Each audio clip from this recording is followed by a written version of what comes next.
नमस्कार, मैं हूं आपके साथ हुसैन अतहर और आप देख रहे हैं अपने दिल्ली एनसीआर का डिजिटल प्लेटफॉर्म। इस वक्त मैं मौजूद हूं दिल्ली में। तो आज हम यहां लोगों से पूछने आए हैं, भाजपा सरकार अभी सेलिब्रेशन कर रही है, वो क्यों कर रही है? क्योंकि मोदी जी को 11 वर्ष हो चुके हैं। तो आइए इन्हीं सब बातों पे लोगों से चर्चा करते हैं और उनसे पूछते हैं और उनसे जानने की कोशिश करते हैं कि उनका इसमें क्या विचार है। नमस्कार सर, आपका नाम? मैं मिस्टर अरोड़ा, दिल्ली से। सर, मैं अभी आपसे ये पूछना चाह रहा हूँ कि मोदी जी के अभी 11 वर्ष पूरे हो गए हैं, तो इस पे आपकी क्या राय है? देखो, मोदी जी के सफलतापूर्वक 11 वर्ष पूरे किए उन्होंने। और इसके अंदर मैं अगर बताऊं तो ज़्यादातर वर्ल्ड रिकॉर्ड ही बनाया मोदी जी ने। अब पूछोगे कौन से वर्ल्ड रिकॉर्ड बना दिए।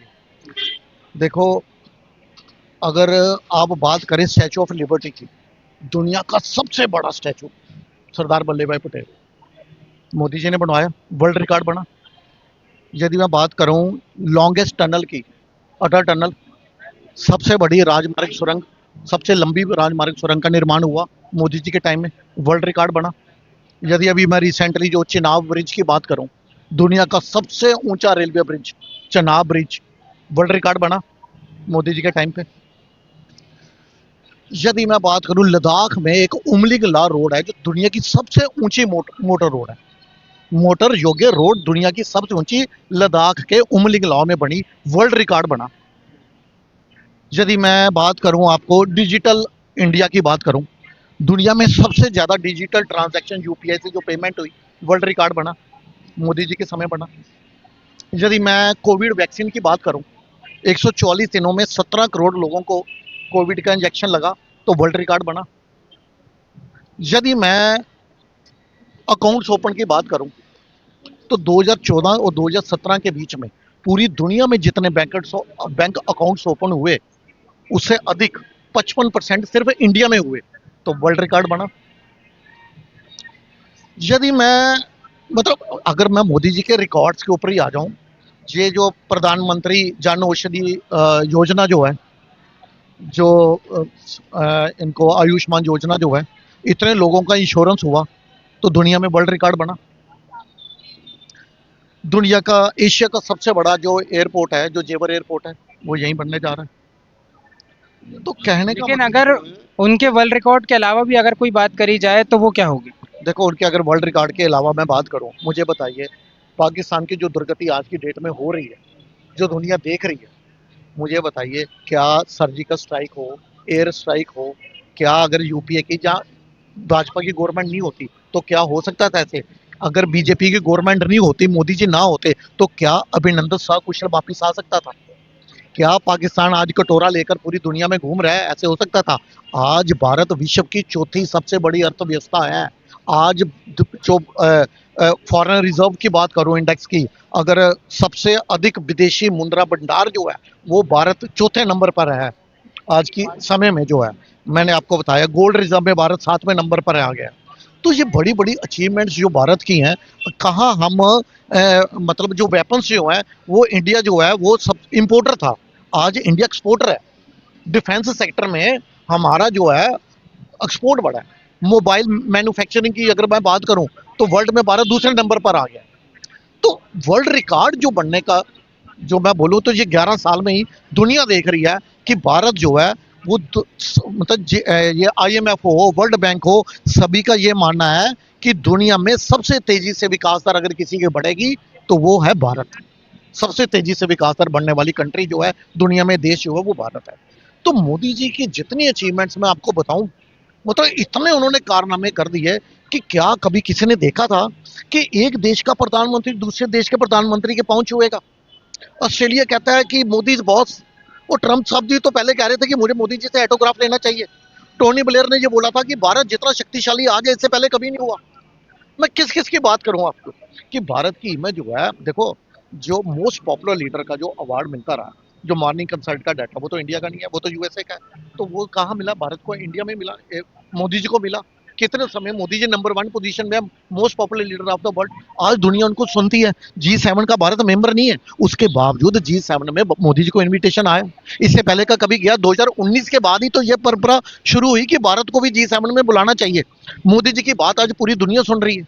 अगर 56 जो 7 जो है इस्लामिक कंट्री है, तो 52-53 कंट्री ने तो उनको अवार्ड दिया हुआ।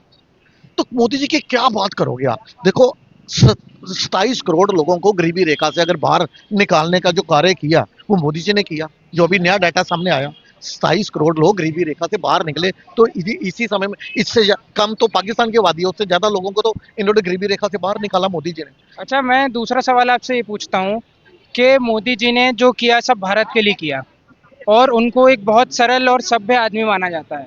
लेकिन अभी जो बीजेपी इतने जोर शोर से जश्न मना रही है, तो क्या ये सही है या गलत है? देखो एक पॉलिटिकल पार्टी है, कोई एनजीओ तो नहीं है, बीजेपी एनजीओ तो नहीं चला रही, एक पॉलिटिकल पार्टी है। जो उसने अच्छे काम किए हैं, क्या उसका श्रेय नहीं मिलना चाहिए? अब देखो बिहार में इलेक्शन भी है, चुनाव का समय है। तो क्या बीजेपी अपने अच्छे कार्य गिनाने का, क्या आप देखो ऑपरेशन सिंदूर हुआ तो मुझे बताइए, ये बोलते थे कि पाकिस्तान के 2 टुकड़े इंदिरा जी ने करवा दिए। उस समय जब 1971 के बाद जब इंदिरा जी ने इलेक्शन लड़ना था तो गली गली घर घर में पैम्पलेट बांटे जा रहे थे, दुर्गे इंदिरा ऐसे दिखाया जा रहा था ना। अब ये कहते हैं कि उस समय तो सेना को श्रेय नहीं दिया जा रहा था। आज ऑपरेशन सिंदूर हो, चाहे सर्जिकल स्ट्राइक हो, चाहे एयर स्ट्राइक हो, चाहे पाकिस्तान को कटोरा पकड़ाने का काम हो, चाहे वर्णंदर का सकुशल वापिस आने का काम हो, ये सभी मोदी जी मोदी है तो मुमकिन है। ये दुनिया देख रही है। लेकिन ये जो इंडिया अलायंस वाले हैं, इनको कोई मुद्दा मिल नहीं रहा। ये बहुत कुछ ले आए। ये एक समय पे मतलब मोदी जी को बदनाम करने के लिए पेगासस भी ले आए, चौकीदार चोर भी ले आए, राफेल भी ले आए, अंबानी अडानी भी ले आए। अब ये ले आए कि ये ऑपरेशन संदूर के ऊपर ये कह रहे हैं नरेंद्र सरेंडर। लेकिन जितनी भी कोशिश करें मोदी जी पे कुछ नहीं चिपकेगा। जितना कीचड़ उछालेंगे उतना कमल खिलेगा। वो हो भी रहा है। कि मुझे बताइए, नरेंद्र सरेंडर जब आपने बोला उसके तुरंत बाद राहुल गांधी की जो बाइट है वो पाकिस्तान में चलना शुरू हो गई।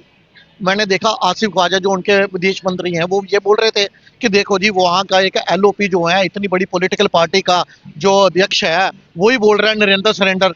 तो हम भी बोल रहे हैं भारत ने सरेंडर करा, तो वो भी बोल रहा है नरेंद्र सरेंडर। देखो ये नरेंद्र सरेंडर किसी ने इसको बता दिया राहुल गांधी को कि बड़ी अच्छी रैमिंग है नरेंद्र सरेंडर, तो आप बोल दो। पवन खेड़ा कह रहा है प्रेम चोपड़ा ट्रम्प के आगे रो पड़ा। तो मुझे बताइए, आपके ऐसे बयान सुनकर क्या भारत की जनता खुश होगी? आपने मोदी जी को घेरना किसी और मुद्दे पे घेरिए, लेकिन राष्ट्र नीति पे राजनीति मत कीजिए। जब आप राष्ट्र नीति पे राजनीति करते हो तभी आप आज 55 पे और 55 से अभी 5 पे रह जाओगे। तो दुनिया इनको नकार रही है, क्योंकि इस तरह की पॉलिटिक्स, देश के ऊपर पॉलिटिक्स कोई भी भारतीय, देखो इसी के ऊपर कांग्रेस के अंदर भी आज 2 भाड़ हो चुके हैं। क्योंकि कांग्रेस के अंदर जो राष्ट्रवादी लोग हैं उन्हें भी अच्छा नहीं लग रहा कि नरेंद्र सरेंडर बोल रहा है, क्योंकि उनके नेता जो है शशि थरूर जाकर भारत की अचीवमेंट्स बार में जाकर बता रहे हैं। वो बता रहे हैं कि हमने दुश्मन के कैसे दांत खट्टे कर दिए, हमने कैसे उनके 20 ठिकाने हमने बताए हैं। लेकिन पाकिस्तान ने जो डोजियर तैयार किया, जो उसने ऑपरेशन सिंदूर के ऊपर एक फाइल तैयार किया, वो दुनिया को बता रहा है 20 नहीं 28 ठिकाने इन्होंने ध्वस्त करे हैं हमारे। मतलब वो ये कह रहा है दुनिया को, पाकिस्तान, कि भारत मार ज्यादा रहा है लेकिन बता कम रहा है। पता नहीं क्या इंटरनेशनल प्रेशर है, इन्होंने मारा बहुत है हमें, पाकिस्तान कह रहा है। और ये कह रहे हैं नरेंद्र सरेंडर। इनको आज ट्रंप की बात पे ज्यादा यकीन आ रहा है, लेकिन ट्रंप तो ये भी बोल रहे थे कि मैंने न्यूक्लियर वार रुकवा दी। क्या अगर उनकी बात सुननी है तो फिर पूरी सुनो। तो क्या उन्होंने ये वार रुकवा दी? वो ये भी बोल रहे थे इंडिया पाकिस्तान का 1000 साल पुराना मुद्दा है। तो क्या इंडिया पाकिस्तान का 1000 साल पुराना मुद्दा है? वो ये भी कह रहे थे कि मैं जब अभी दोबारा प्रेसिडेंट बनूंगा तो मैं यूक्रेन रशिया की वार रुकवा दूंगा। क्या हुआ ऐसा कुछ? देखो ट्रंप जो है उसे वहां की मीडिया बोल चुकी है कि ये व्यक्ति दिन में 56 बार झूठ बोलता है। आप उसकी बाइट को पकड़ लेते हो। ट्रंप की बात माननी है तो पूरी मानो, ये थोड़ी कि जो आपको अच्छा लगेगा उसी बात को पकड़ के भारत की जो है वो इंसल्ट करोगे दुनिया के आगे। देखो भैया, पता नहीं कौन सा इन्होंने मतलब एमओयू साइन किया हुआ है राहुल गांधी ने चाइना के साथ। शायद ऐसा ही किया हुआ है कि जब भी कभी ऐसा मुद्दा हो इंटरनेशनल, हमने चाइना को ऊपर रखना है, पाकिस्तान को ऊपर रखना है, भारत को नीचे रखना है। कुछ इस तरह का एमओयू साइन हो चुका है चाइना कम्युनिस्ट पार्टी के अंदर और कांग्रेस पार्टी के अंदर। उसको सार्वजनिक क्यों नहीं कर रहे? ये कह रहे हैं कि ये बताओ कि हमारे राफेल कितने करे, इसको सार्वजनिक किया जाए। लेकिन अपना एमओयू जो चाइना के साथ है उसको सार्वजनिक नहीं कर रहे। तो राहुल गांधी के बारे में क्या है कि दुनिया भी जान चुकी है कि ये व्यक्ति जो है ये बहुत बड़ा, देखो एक पप्पू वहां भी बैठा हुआ है, जवाहर भुट्टो, क्या नाम है, जुल्फकार अली भुट्टो कब जो अभी बैठा हुआ है, नाम नहीं याद आ रहा, जलावर भुट्टो है ना, बिलावर भुट्टो करके, वो वहां का पप्पू है, राहुल गांधी यहाँ का पप्पू है। मैंने आपको बार बार बोला जी, जितना कीचड़ उछालेंगे उतना कमल खिलेगा। और जनता जो है वो राहुल गांधी को, जो राष्ट्र नीति पर राजनीति कर रहा है, उस पर जनता भारत की माफ नहीं करने वाली। इवन की जो कांग्रेस के कार्यकर्ता हैं वो भी इसकी आलोचना कर रहे हैं कि राहुल को ऐसा नहीं बोलना चाहिए। चलिए, बहुत बहुत शुक्रिया सर।